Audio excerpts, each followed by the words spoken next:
Okay, this might be a sloppy video to put together, but I promise somewhere in it we end up somewhere pretty spectacular after all. So but I gotta start it where I started it, so let's get started. Welcome back, as always. Welcome back.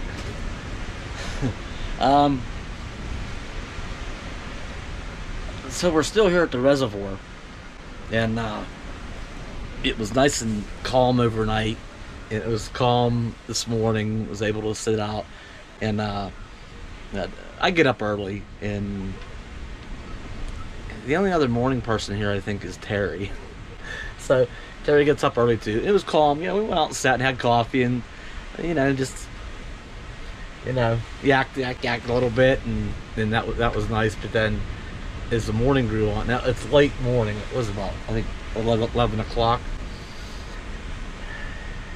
and now the winds have picked up. It's going to be 25 mile an hour winds like all afternoon, and then again this evening it'll start calming down again. But here, hang on, out in this window up a little bit, and you can see what I mean. It's in the whitecaps have returned out there. So we're in for a windy day. Won't be doing too much out this afternoon. Now this evening we'll be able to go back out and be comfortable. So what do you do when you're kind of hanging out inside on a cool windy day? And I promise I'm not going to turn this into a cooking show, okay? But I'm going to show you what I am doing today, just quickly. Got me a pan. I got a half a ham, and I thought I ran out of foil, but I have another roll. I don't get fancy and put cloves or anything on it. I just the ham in the oven.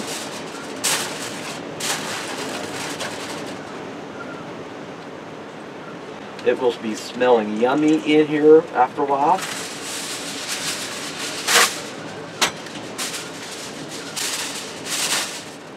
That's it. The oven's preheated to about 325, I think it's on.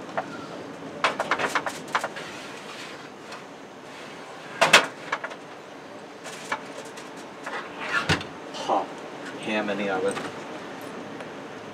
And I always check my oven for accuracy and with an oven thermometer. I don't trust the dial, although it's pretty dang accurate. I still like to confirm that it is what it's supposed to be. And that's it. So that's one thing I'm up to today. Yum. Alright, let's fast forward here today. I did get my ham all done and put away, cleaned and put away. I'm going to make something with it here in the next couple of days.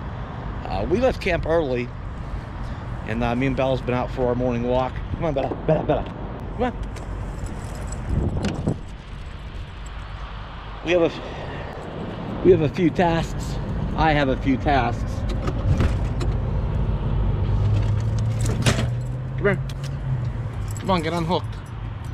I have a few tasks I want to get done today. I don't want to tie up the group waiting on me, so I do got to stop and dump the tanks, and I want to sanitize my freshwater tank. So here's the water tank in the bounder back in this back compartment. It's a 100-gallon tank. It goes the whole way across to the other side. Right now it's probably about a quarter full. I probably mixed this a little bit with a little bit more bleach than I needed to. There's actually about a half a cup of bleach in there. I was thinking it was still half full, but it'll be fine. And it's not that the water, it doesn't have an odor or stink or taste bad or anything, but I just don't know what it's ever been done. I don't remember if I even did it when I first got it back in October. But the story behind this is, some older couple had it down in an RV park in Florida, so they would have been hooked up to city water, and it was there for years. The boundary only had 43,000 miles on it. It was barely used. Probably sat in the park you know, much of its life, hooked to city water. So I don't know when that tank, you know, how often it was ever used or ever sanitized, but even at that, I put water in it and it all seemed good. The Bounder has a drinking water filtration system, which I finally located a brand new filter element for in it. So I want to get to where I can do away with the drinking water jugs. I just want to be able to drink, you know, for Bella's water for my coffee. I just want to be able to use the fresh water tank safely and get away from having to refill, you know, drinking water jugs all the time, and shed the jugs, get rid of them. So I'm gonna dump at my bleach mixture in here. I'm gonna take a little drive. We'll have to go far, just to let it slosh around a little bit, and then I'm gonna turn on all the cold water faucets in there and let that bleach water, you know, go through the lines. And I just let that sit for just a short while. As a matter of fact, that I'll probably go ahead and open up the drain valve and drain all that out, and then refill it probably halfway and go for a little ride, let that slosh around, open the cold water valves again to flush out the lines, drain it again, and then refill it with fresh water, and it should be good to go. So right beside the kitchen faucet is this little thing for drinking water, and it's a little kit. It's a little setup that you can install anywhere. All you need would be a hole saw to cut a hole in your counter, and underneath of it is, so here's the underneath side. I know it's kind of dark in here, but there's a little latch there that you install this canister filter. Okay, I found that on Camping World has them. They're on Amazon, but you know, you screw it up into that thing, and there's a lock mechanism, and away you go. That's good for, that filter element's good for 750 gallons of water.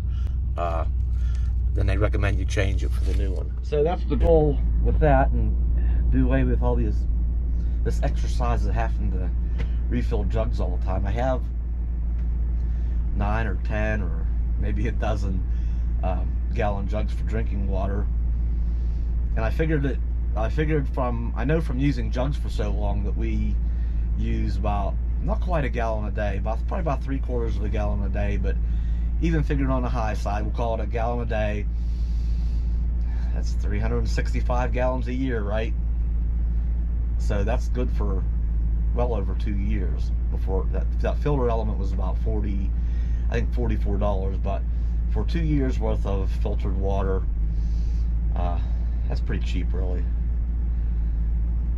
So we're gonna take the Bounder for a little ride to swish the water around a little bit, and I'm gonna drain it and fill it back up with some and slosh it some more to rinse it, and dump that, and we'll refill it, and that will be done. So I want to turn on the cold water and let it run until I can smell bleach. Make sure all the lines get sanitized as well. This is nice, it was upgraded. It pulls out and you can rinse with it.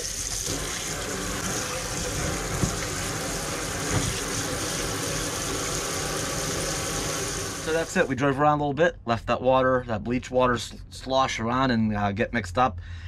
Turned the cold water on all the faucets.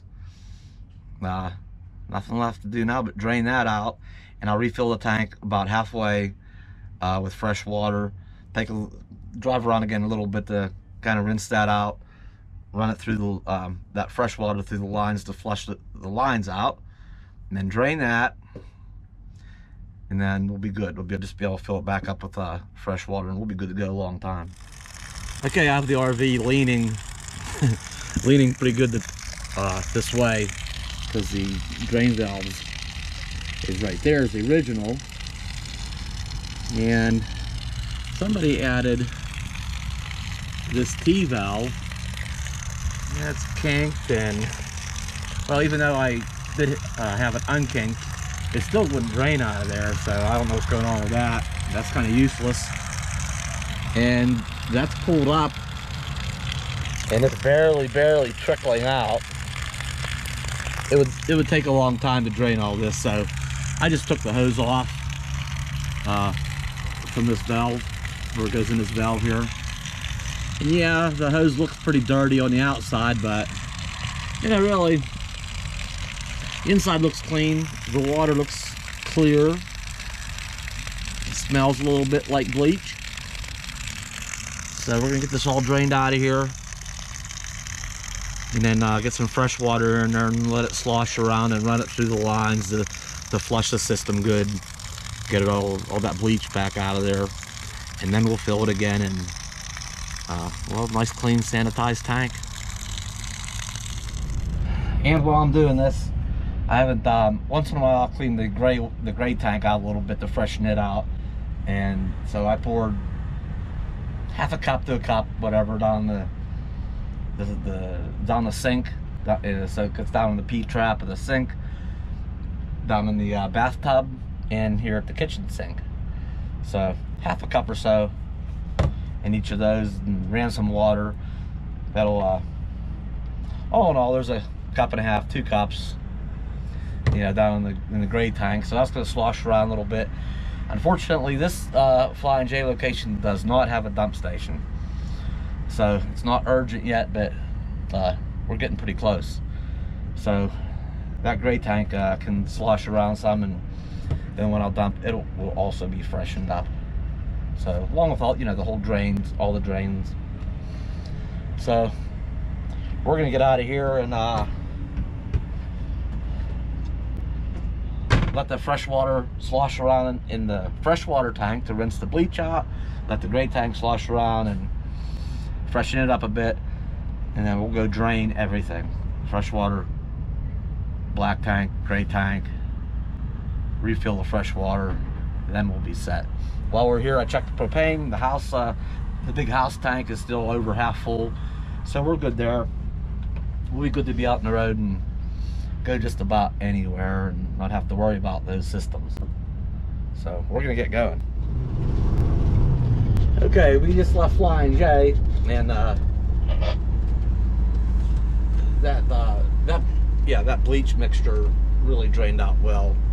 I had the RV angled so it all went to the low spot where the valve's at. It all drained out pretty complete, and I filled probably well over a half a tank, so that's 50, 60 some gallons of fresh water.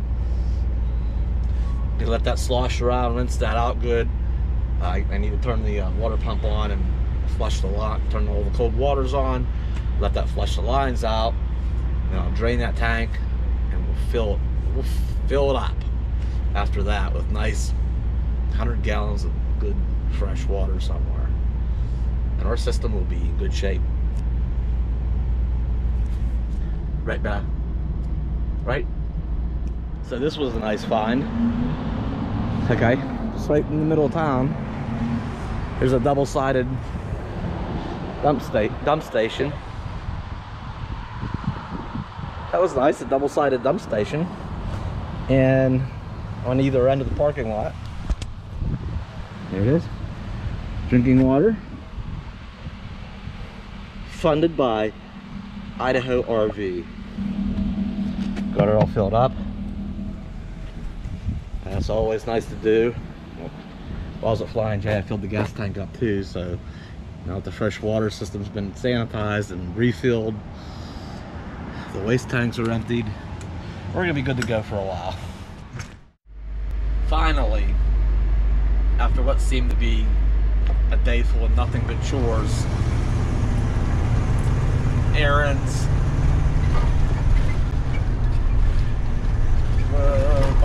bumpy. We are in Twin Falls, Idaho, and we are going to, I think it's called Shoshone Falls. Just up here just a little bit. Maybe be time for a little bit of relaxing and hang out at the park for a while.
those of you that know who Evel Knievel is,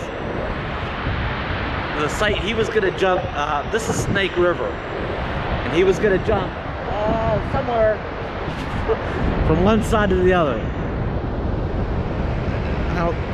He never did do it, I don't think.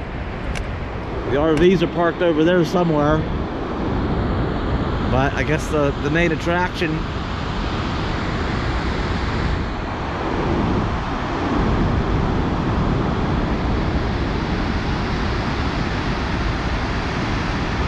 I mean, look at that, huh?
it ended up being a pretty nice, relaxing end to the day. And this video here. Thanks for coming along. Comment, share, like, subscribe. How's that go? I'll see you next time.